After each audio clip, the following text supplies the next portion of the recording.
Hello America, welcome back to Mullet Man University. We're here to show you a few differences between manual timers and electronic timers on your washers or dryers, whatever they are.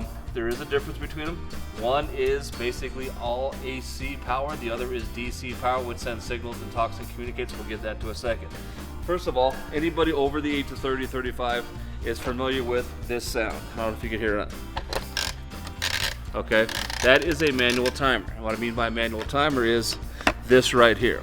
Okay, this is basically has a plug that comes in here, and it's got little fingers that move that actually make and break contact that send power to the motor, to the heater, to wherever it needs to be going. Okay, so y'all know what that sound is, and it's basically, this is a manual timer. Now, the new stuff, see, same basic design, yeah, we're using G's, is an electronic timer. Okay, this is pretty much all of the new stuff coming out is going to be an electronic board.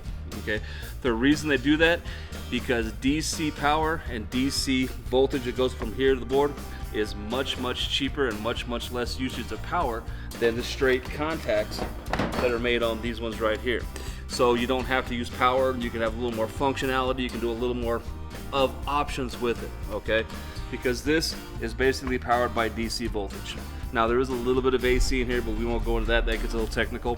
But when you turn it, see, you don't hear that same, sound. So if you turn your washer or your dryer and you hear that wank, wank, wank, that you know you have a manual timer. If you turn it and it's quiet, but you can still feel it give, then you probably have an electronic timer. The reason they do this is for Energy Star ratings, okay? This uses less power than this would use, okay?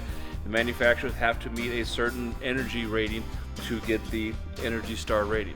This helps them get the machine a whole lot more efficient and a whole lot more effective.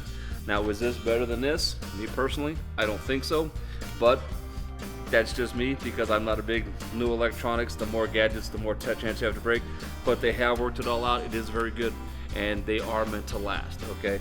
But that's the basic differences between your electronic timers and your manual timers. Don't forget to like and subscribe to this YouTube channel. Come back for some more information. Have a good week.